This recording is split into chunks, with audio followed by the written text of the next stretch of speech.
Good afternoon, everyone, and thank you for joining us. We're here to discuss the results of the investigation into the December 6th shooting at Pensacola Naval Air Station.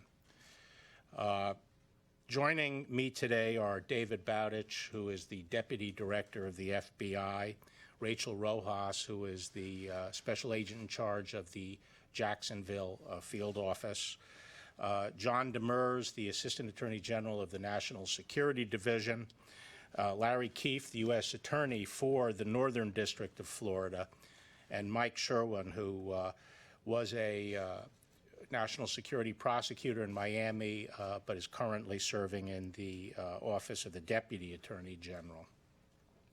I want to thank the FBI and the other federal, state, and local enforcement agencies that were involved in responding to and in investigating this incident.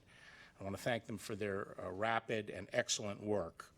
Many people worked long hours through the holidays, and I'm grateful for their diligence and their commitment in seeing it through.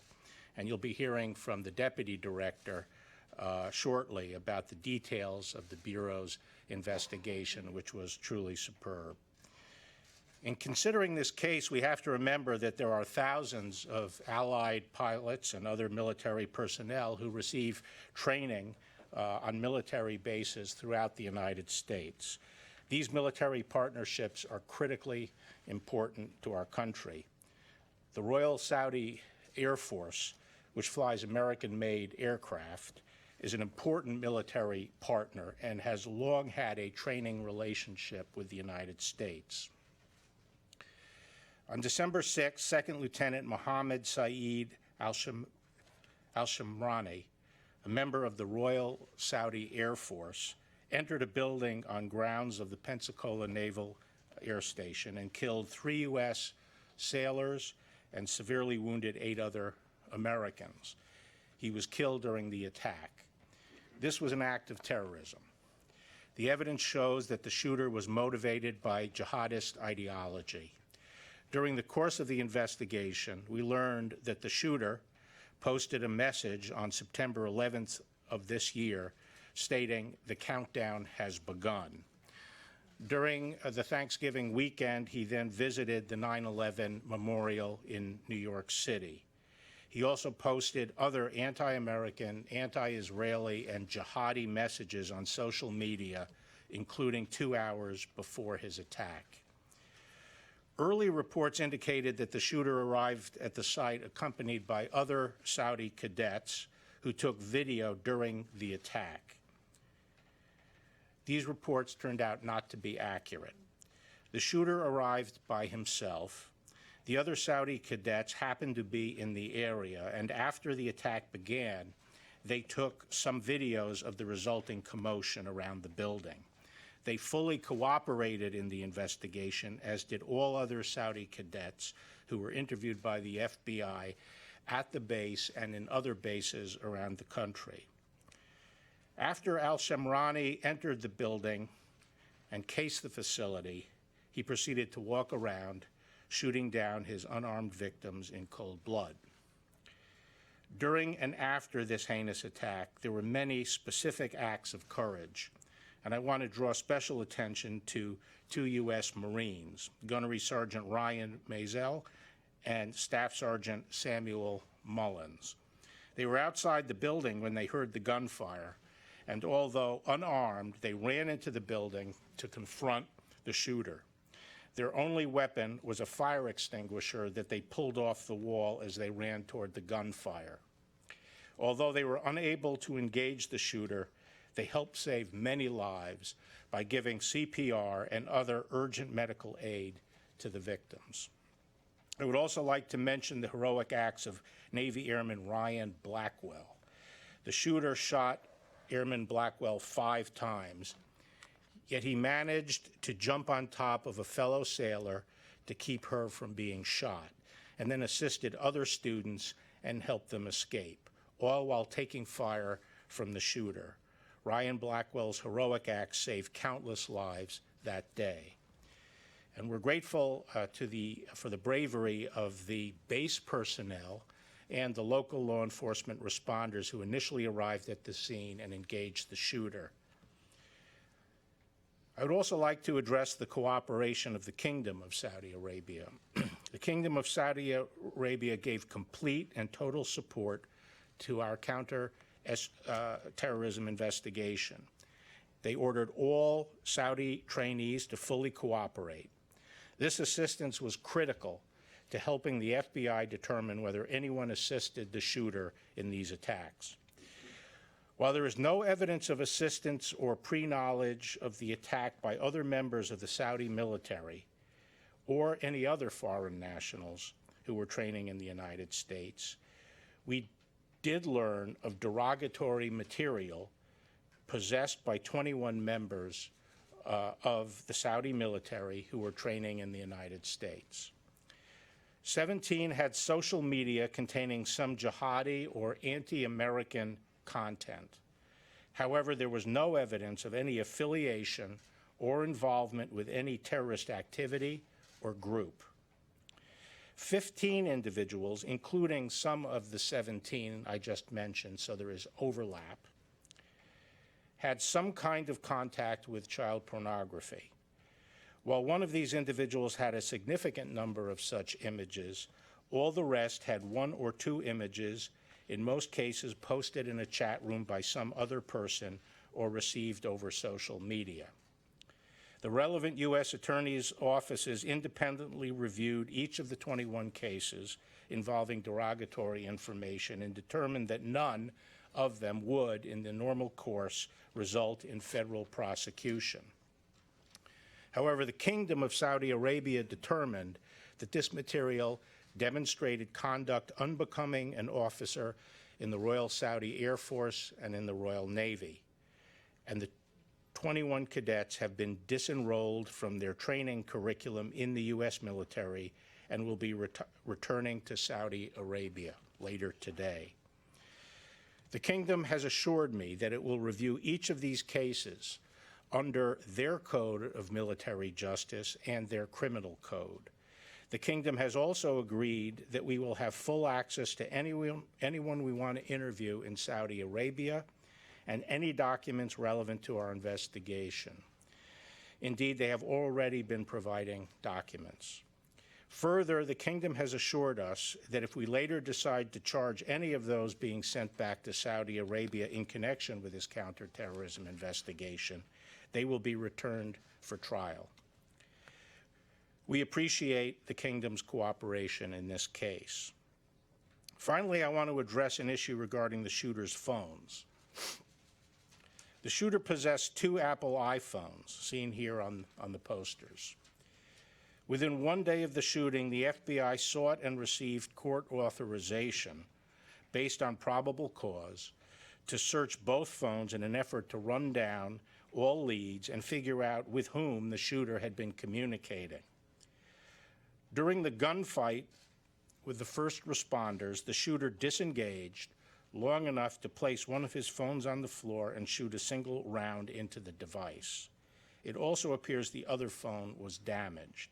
Our experts at the FBI crime lab were able to fix both damaged phones so that they are operational. However, both phones are engineered to make it virtually impossible to unlock without the password. It is very important for us to know with whom and about what the shooter was communicating before he died. We have asked Apple for their help in unlocking the shooter's phones. So far, Apple has not given any substantive assistance. This situation perfectly illustrates why it is critical that the public be able to get access to digital evidence once it has obtained a court order based on probable cause. We call on Apple and other technology companies to help us find a solution so that we can better protect the lives of American people and prevent future attacks. With that, I will turn things over to the Deputy Director of the FBI, Dave Bowdich. Thank you, sir. Good afternoon, everyone.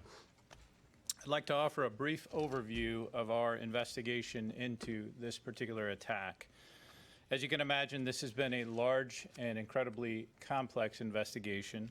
with dozens of investigative entities being involved. Let me start by what we've done so far. Since the beginning of this investigation, the FBI and our partners have been united in one goal: to determine if the shooter acted alone or if anyone helped him. To explain the scope of the investigation, so far we've interviewed more than 500 people, with witnesses, base personnel, and the shooter's friends, classmates, and associates. Even today, we continue to run down any new leads in an effort to find as many answers as possible for the victims and their families. For more than a month now, this has been an around-the-clock investigation. As the Attorney General mentioned, this occurred on December 6th. That is going into a holiday season where our folks work 24/7 as necessary throughout the holidays. This investigation involved hundreds of special agents from the FBI, intelligence analysts, and professional experts from around the country, in addition to our counterparts, which I will talk to you about in just a minute. We've employed dozens of surveillance teams and executed, served, or obtained numerous search warrants, subpoenas, court orders, and emergency disclosure requests. We've also collected more than 42 terabytes of data, digital media, in an effort to exploit that data, and the effort to exploit that data continues to this day. While we're still searching for more information, so far we have not identified any co-conspirators, any evidence that the shooter acted with anyone else, or that he was inspired by any one specific group. Social media attributed to the shooter suggests that he harbored anti-U.S. military and anti-Israel sentiments, and that he thought violence was necessary to defend Muslim countries.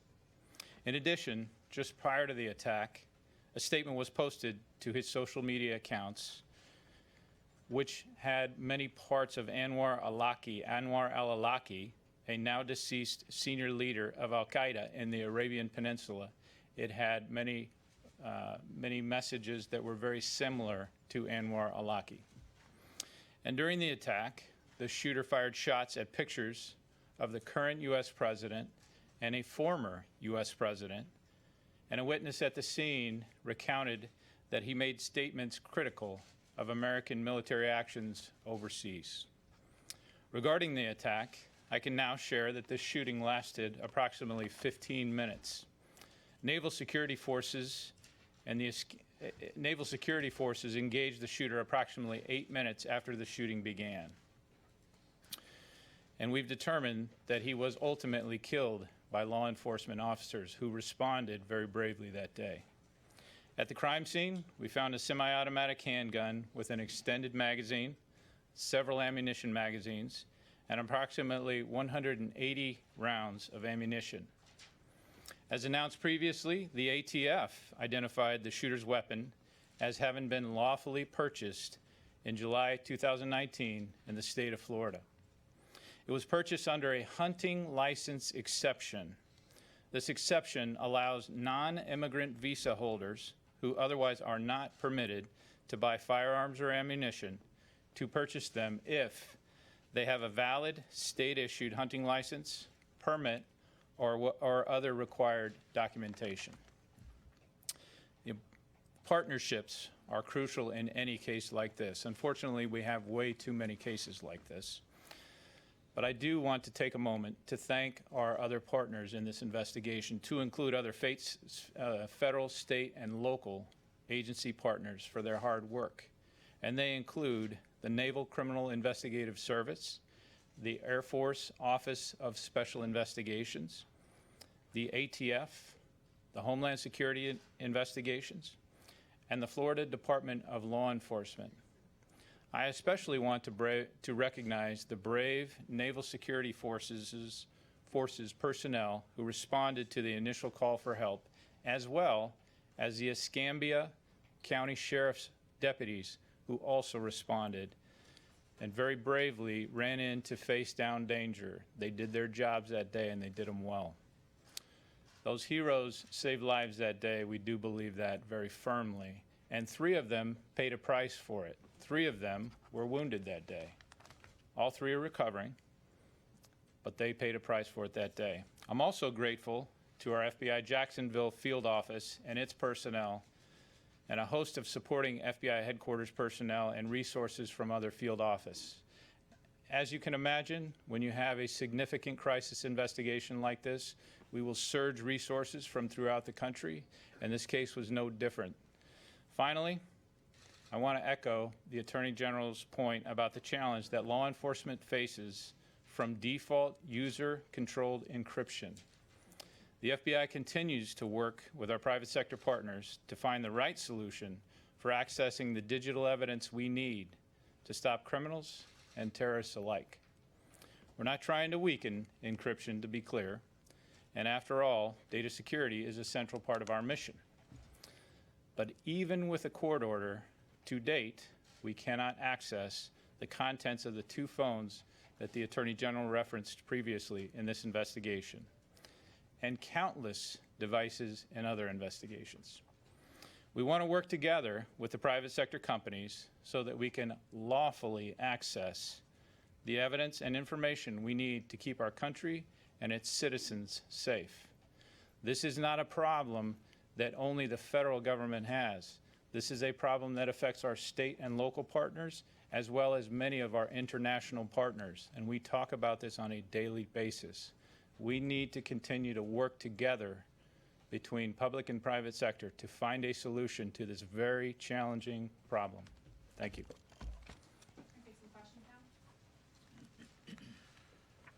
Mike. Mr. Attorney General, can you explain why none of the other students are facing federal charges if you've identified them possessing child pornography or sharing jihadist ideologies? You mean none of the other, of the 21 that we're talking about? Well, as far as the ideological social media, it was not enough to trigger a violation of the federal statute, and the other cases were reviewed by the U.S. Attorney's Office under the standards they would use for anybody else, and they were not sufficient to trigger a federal prosecution. If I could just follow up there. Yeah. Have you identified a purpose for the trip to New York, or do you believe that he may have been scouting other locations for another possible attack? Yes. Good. Dave. Yeah. We have not. What I will tell you is there were other Saudi students throughout the country. It is not unusual for them to travel. We did extensively vet the places they went, and this was not an unusual activity. Sadie? I have 2 questions. One is on topic, and maybe you can answer this, but I was wondering if the FBI had ever been called to the base previously for an investigation into extremism, or that there had been reports of any other sort of terrorist behavior or jihadi behavior previously to the shooting. No, the FBI in Jacksonville has not been called to the Navy base for any of those extremist views or anything like that. Okay. My second question, shifting gears just a little bit. On Friday, the FBI director had told the FISA court some changes in the way agents are going to seek FISA warrants going forward. Has the Justice Department proposed any other changes to the way that the FBI should open counterintelligence investigations of political campaigns, or can you talk to us about anything you're considering on that front? Well, we're considering, a number of additional things. Chris Ray and I have discussed a number of possibilities. One of the things that we have agreed on is that the opening of a counterintelligence investigation of a presidential campaign would be something that the director of the FBI would have to sign off on, and the Attorney General would have to sign off on. After the San Bernardino problem, getting into the phone of one of the gunmen there, the Justice Department took Apple to court. Are you considering doing that in this case? I'm not going to comment on that. Devin? A question for the Deputy Director, if I may. Were the FBI's technical experts on cell phones consulted in the letter that was sent to Apple, and did they agree with sending that letter to Apple? I don't know everyone who put eyes on that, but yes, the General Counsel would have involved them as a matter of course. And they agreed? I don't know the answer. Evan? On the issue of the strike in Iraq, on the Iranian general, the White House has told us that the Justice Department was consulted before the decision was made to do this.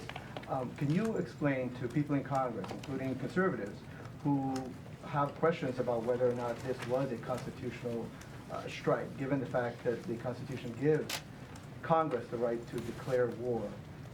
And in this case, obviously, this is an act of war, and they were not consulted. Well, the Department of Justice was consulted, and frankly, I don't think it was a close call. I believe that the president clearly had the authority to act as he did on numerous different bases. We had a situation where the Iranians had already embarked on a series of escalating violent action taken against our allies, taken against the American people, our troops, with the avowed purpose of driving us out of the Middle East. They had attacked shipping in the Straits of Hormuz. They had attacked oil fields in Saudi Arabia. They had attacked U.S. bases. They had attacked our embassy. They had killed Americans. These ongoing attacks were being planned and orchestrated by Soleimani. Our ability to deter attacks had obviously broken down. The Iranians had been given a number of red lines and were crossing those lines. They obviously felt that they could attack us and continue these escalating attacks with impunity. The general in charge of these efforts, Soleimani, was clearly a legitimate military target, and we had a brief window of time to carry out the attack when he arrived in Baghdad to plan and orchestrate follow-up attacks on American interests and American people, personnel. So this was a legitimate act of self-defense because it disrupted ongoing attacks that were being conducted, a campaign against the Americans, and it reestablished deterrence. It responded to attacks that had been already committed. Our purpose and our expectation was not to trigger a broader conflict or that events would spin out of control. On the contrary, we believed that the strike would restore deterrence and help avoid a continuing upward spiral of the violence. General Barr, two questions, one on topic and one off. Did the investigation identify any vetting issues that could have led to the prevention of the attack? Anything that could have been noticed, passed along to authorities that would have indicated an attack was coming? And then I'll follow up. Well, I think we've identified that the vetting should be improved of these candidates. I wouldn't suggest or speculate that improved vetting would necessarily have prevented this particular event. But I do think it's clear, and I think the Department of Defense agrees, that we have to improve our vetting procedures, and they are in the process of doing that. Is that both pre and once the students are here, the pilots are here? And then if I could just do my quick follow-up on the other topic, in terms of the vetting. I think we're talking about doing it before they come to the United States. And then the follow-up question. Did you, in terms of the evidence regarding General Soleimani, see any evidence of a specific imminent threat, or was it more generic in terms of what had been done and what was generally thought that was being planned? I'm not going to get into the specific intelligence. I believe there was intelligence of imminent attack, but I do believe that this concept of imminence is something of a red herring. I think when you're dealing with a situation where you already have attacks underway, you know there is a campaign that involves repeated attacks on American targets. I don't think there's a requirement, frankly, for knowing the exact time and place of the next attack, and that certainly was the position of the Obama administration when it droned leaders of terrorist organizations. yes. There are two questions about Apple, quick questions. What is Apple willing to do here? You said nothing substantive. What are they willing to do here if the company's willing to do anything at all? I don't know what they're willing to do. Second question, how big of a problem is this on a larger scale for people at home to understand, you know, the battle in between technology companies and law enforcement and what you're dealing with? Is this something you've seen a lot or some of your associates have been dealing with for a long time? Yes. Seems like. We're seeing an increasing number of these cases, and it involves not only data at rest, that is, data stored in devices, as is the case here, but also data in motion, that is, intercepted communications that we're unable to decrypt. Even though we know those communications involve the planning of, deadly attacks or, cartel activity or the exploitation of children. And it's becoming a grave problem. And your hands are tied now, even with a court order. Yes. I think we have time for one more question. Yeah, thank you very much. Attorney General Barr, when did the consultations begin with the administration over the strike? And with General Soleimani's death, has the threat from Hezbollah to targets inside the United States been diminished? I'm not going to discuss, the details of or the timeline of consultations. And the second part of your question had to do with what? With General Soleimani's death, has the threat from Hezbollah to targets inside the United States been diminished? I'm not going to speculate about that. Two quick questions on the Soleimani attack. Did you give any special consideration to the fact that he was the senior official of another government, that he was the general of the of Iran, and He was the head of a terrorist organization. was there any special consideration given that he was also a senior official of another? Well, military targets are appropriate, legitimate targets. And the second question, do you have concerns about vetting of other people inside the U.S., training with the U.S. military, or are there broader concerns that it wasn't just limited to what happened in Pensacola, that there might be a more systemic issue? Well, I don't think there's any indication of that, but I'm sure that when the Department of Defense considers its vetting process, that'll probably have implications beyond the kingdom. Okay. That the FBI has exhausted all of its efforts, everything available, including private companies, to try to get into these phones. They've done everything they can and are now just dependent upon Apple. Is that what you guys are saying? Yes. But I would also hasten to add that we don't want to get into a world where, we have to spend months and even years exhausting efforts when lives are in the balance. We should be able to get in once we have a warrant that establishes that criminal activity is probably underway. Thank you very much.